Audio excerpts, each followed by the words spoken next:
Welcome to my vlog, Healed by Life. I'm Sam Malik, wishing you peace, joy, and healing. Everything in the universe is alive. We know that man is alive, but we don't realize that everything else is also alive, but not in the same way as man. Since the universe is manifesting through man, the rest of it is a distorted echo or image of life. But life permeates everything, being a divine attribute. The earth is alive, and so is the sun, in ways which are not identical to our being alive, but are alive nonetheless. Life belongs to the divine, who is everywhere. There are many spiritual explanations of this in various traditions, and I will share the one most conducive for the healing process. A creation myth which can become a tool for healing. The divine created the universe before he created man. He perfected its balance and laws and mechanisms. Then he created man. Then he decided that man is superior to all of creation and can alter it and have power over it. Man can sustain the perfection of the universe or can destroy it. Man has been given immense power and influence but does not realize it. I'm using the word man in the collective sense of humanity here, as well as individuals of spiritual mastery.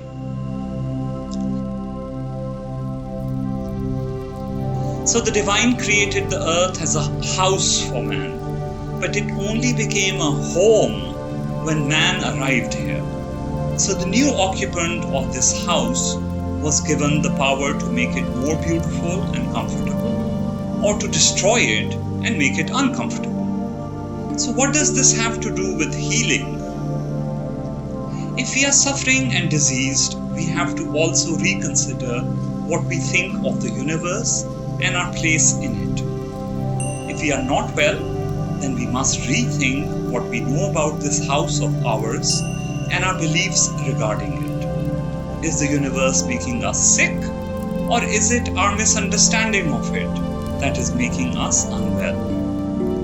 The universe will remain regardless of our understanding of it. But we have to turn it into a comfortable home, a place of healing. And this we have to do internally. Because if we think that the universe and life will heal us, then they will. But if we think they will hurt us, then that too will happen. In the hierarchy of creation, this choice is left to us. Please determine wisely. So let us use our imagination for our benefit. Let's imagine that everything is alive, full of life and thriving, full of prana and healing. But to do so, we will have to overcome the scientific constructs of the universe. You know, the ones in which almost everything except plants and animals, etc., is dead. In this model, we live on a dead planet, in a dead solar system, and a dead universe. This system is constantly searching for life beyond our planet, while denying that our planet itself is alive. Science is obsessed with the material, but denies what the spiritual masters teach us, that everything has a soul, a purpose, consciousness, emotions, and free will. Instead of arguing for or against it, let's presume that the spiritual masters are closer to the truth for the sake of healing. Imagine that the earth is alive.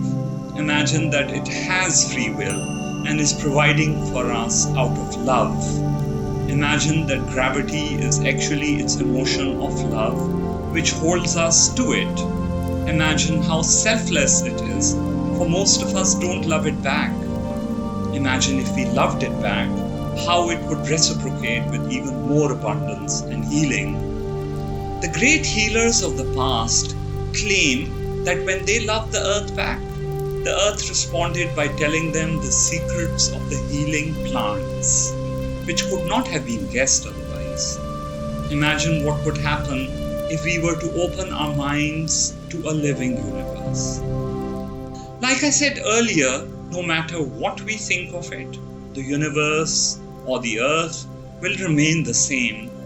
But because of our own incorrect thoughts, our home, our sanctuary, will turn into a mere house or perhaps even a prison.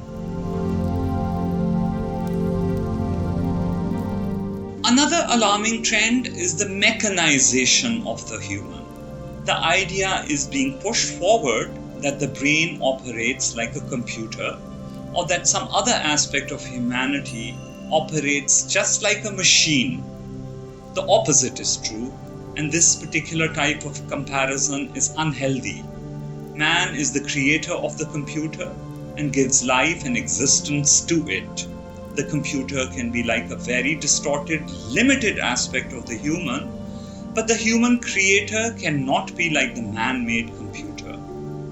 We are being misled that our body parts can be replaced with mechanical devices and our hormones can be replaced with synthetic chemicals, etc.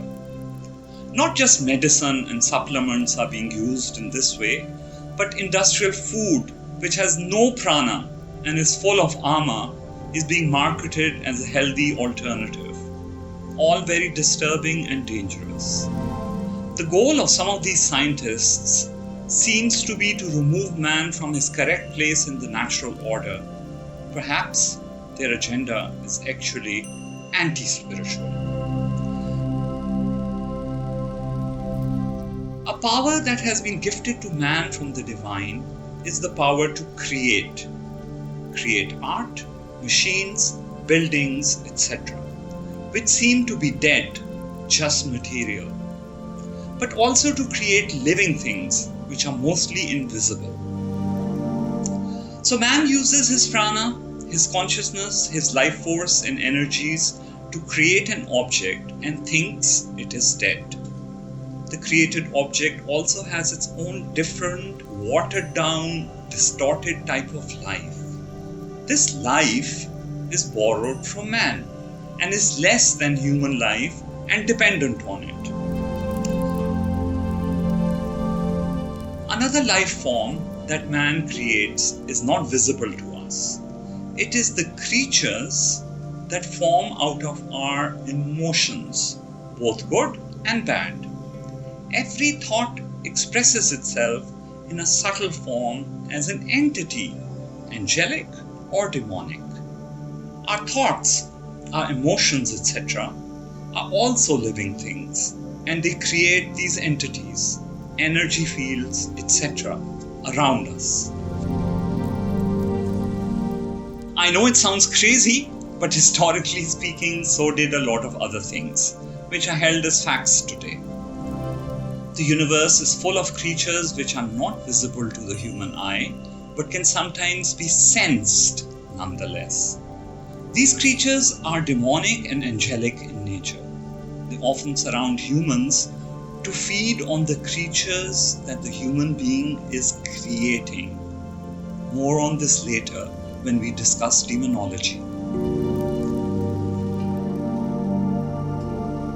If a plant is poisonous, is it demonic? Definitely not. It may be useful in very small quantities in rare diseases and disorders. It still corresponds to some aspect of the human and is an echo of his being. It may actually heal us in a given situation. We will elaborate on this topic further on. We all know the person, commonly a man, who is in a relationship with a scar. We all know the person, mostly a woman, who is attached to a piece of jewelry. Most of us are also in a relationship with our own cell phones, beyond what would be normal for an object which is dead. We intuitively feel that these objects can respond to us, guide us, and communicate with us. We have all heard of the lucky stone or t-shirt, or the protective amulet or relic, even objects with magical powers. We know this intuitively, but are often embarrassed to acknowledge it, as all this belongs to the spiritual realm, the unseen world, and cannot be proved rationally or scientifically. The objects we have been talking about above are not dead, but also not alive in the same way as a plant or animal, etc. We have all also heard of or even experienced a haunted house or a creepy place. Many think in terms of unlucky numbers or inauspicious moments also. We are all living in a universe which is alive. Please watch the videos on this channel and get familiar with my healing philosophy before you contact me for individual appointments via my website healedbylife.com.